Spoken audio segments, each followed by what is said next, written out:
diperiksa ada sampah atau tidak, pakaiannya sudah rapi atau belum? Sudah? Sudah. Sebelum mulai pembelajaran, mari sama-sama kita baca doa yang akan dipimpin oleh ketua kelas. Untuk saudara Rinda, silakan. Berdoa mulai.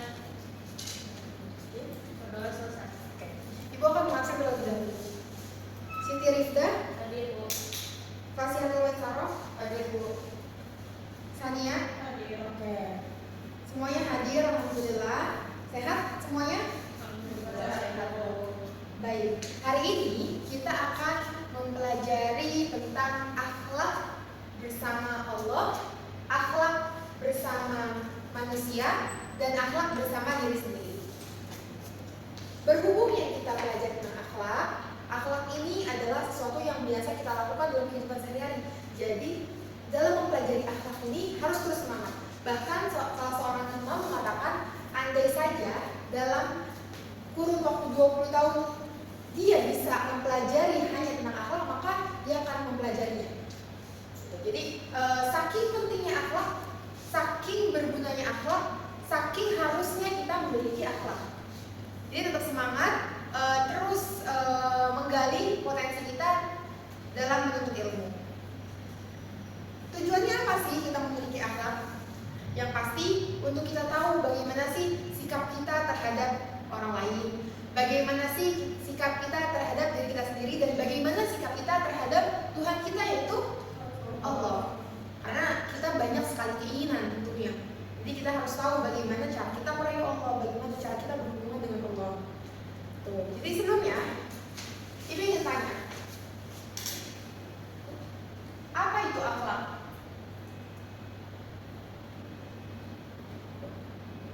Apa itu akhlak? Sifat.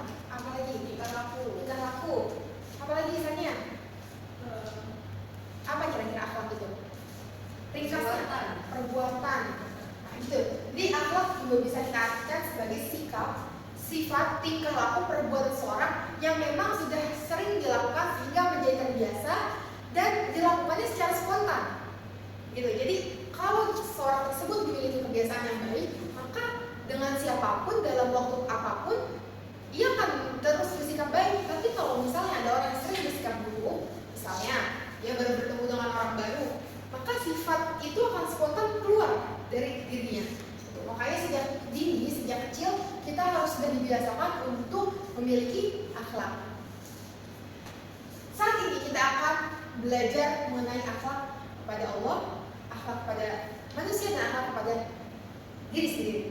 Minggu lalu kita telah mempelajari apa saja sih manfaat kita memiliki akhlak. Masih ingat? Manfaat kita memiliki akhlak? Salah satunya dicintai oleh Allah, dicintai oleh sesama. Oke. Yang pertama, akhlak bersama Allah.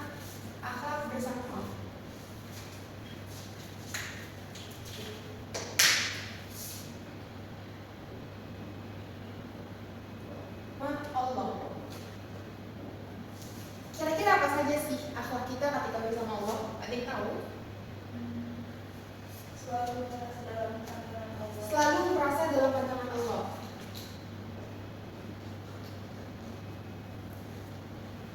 Dalam pandangan Allah. Oke, yang kedua, kira-kira apa? Istiqomah dalam membaca Quran. Oke.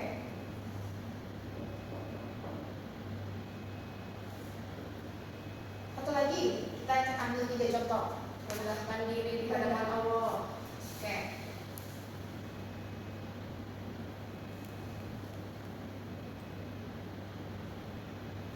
Kita bahas dulu tentang akhlak bersama Allah. Yang pertama, selalu merasa dalam pandangan Allah.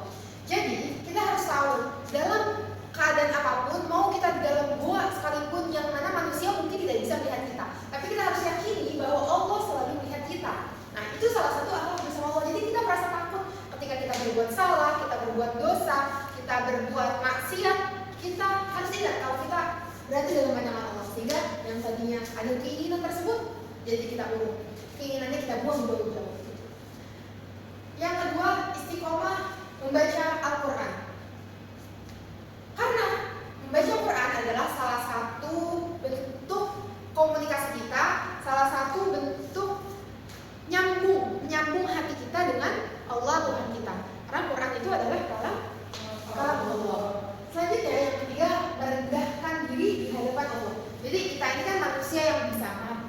manusia yang bisa sakit dan lain sebagainya, lemah. Jangan sampai ketika di hadapan Allah kita merasa besar, kita merasa kita yang paling bisa, kita merasa kita yang paling berkuasa. Nah, itu kita hindari sifat demikian, nauzubillah, jangan sampai ada dalam diri kita. Jadi kita rendahkan diri. Salah satu bentuknya, contohnya apa? Kira-kira ada yang tahu nggak? Bentuk salat malam atau pelaksanaan sholat. Pelaksanaan sholat adalah salah satu bentuk kita merendahkan diri. Contohnya, ketika kita sujud, dimana kepala kita nih yang kalau misalnya ada orang lain menyentuhnya aja kayaknya emosi gitu. Nah, tapi kita ketika dalam keadaan sholat kita rela untuk sujud, merendahkan serendah-rendahnya kepala kita untuk menaikkan sholat. Gitu. Jadi sampai sini paham ya? Bagaimana akhlak bersama Allah. Yang kedua, akhlak bersama manusia. Apa? Kira-kira contohnya? Kita ambil 2 contoh. Tania, apa akhlak bersama manusia? Menghormati yang tua dan menyayangi yang kecil. Menghormati, menyayangi. Selanjutnya, Ica, Fasikul, apa itu akhlak bersama manusia? Memaafkan kesalahan orang lain. Memaafkan, betul. Kita akan bahas yang pertama, menghormati dan menyayangi. Menghormati yang lebih tua, menyayangi yang lebih muda, yang lebih kecil gitu. Jadi ini sudah suatu keharusan. Karena kalau kita sebagai yang tua ingin dihormati, maka dengan yang kecil kita sayangi. Contoh, kalau kita punya adik, kalau kita sayang sama adik kita, kalau kita sering membantunya, maka tidak menutup kemungkinan adik kita pun akan hormat dengan kita. Gitu. Lain cerita kalau misalnya kita nggak mau membantu, jahil, usil, resek sama adik kita, maka nggak menutup kemungkinan juga adik kita untuk tidak bersikap sopan terhadap kita. Jadi 2 hal ini harus berdampingan. Kita menghormati yang lebih tua dari kita, juga kita menyayangi yang lebih muda dari kita. Memaafkan. Bersama manusia harus saling memaafkan. Belum lama kita baru melaksanakan Lebaran Idul Fitri, di mana kita saling memaafkan antara keluarga, kerabat, tetangga. Kenapa sih harus memaafkan? Karena pertanyaannya, siapa sih kita yang tidak ingin memaafkan orang lain yang berbuat salah? Kita kan hanya seorang hamba. Kalau Tuhan kita aja, kalau Allah Subhanahu wa Ta'ala memiliki sifat yang maha mengampuni, yang maha memaafkan, kita sebagai seorang hamba harusnya juga memiliki sifat yang demikian, memaafkan, saling memaafkan. Jangan menimbulkan dendam yang berlebihan yang nantinya akan mengotori hati. Lanjut yang ketiga, bersama diri sendiri. Kita ambil satu contoh, apa?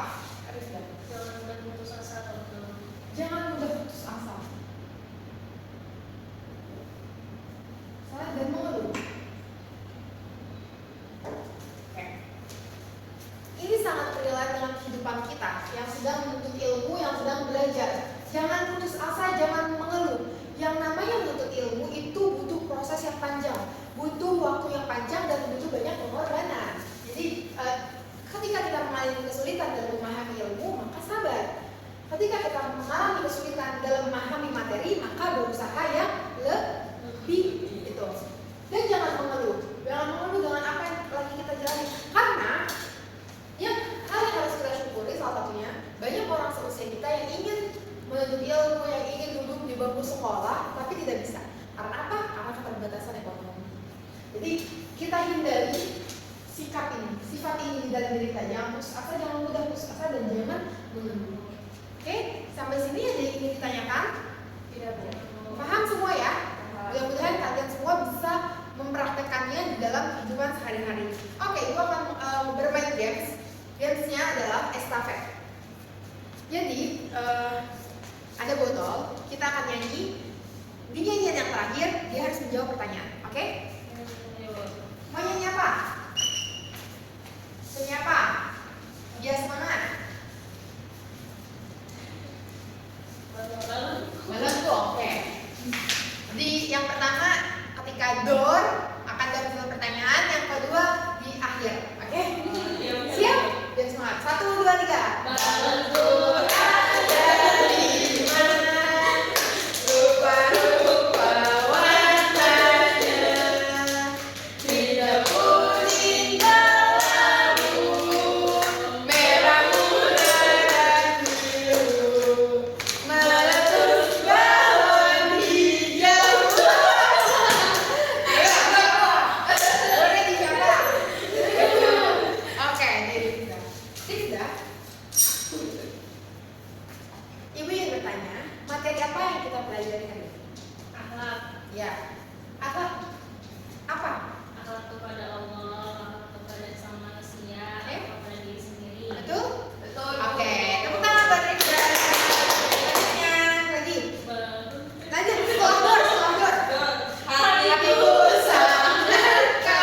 Oke, betul?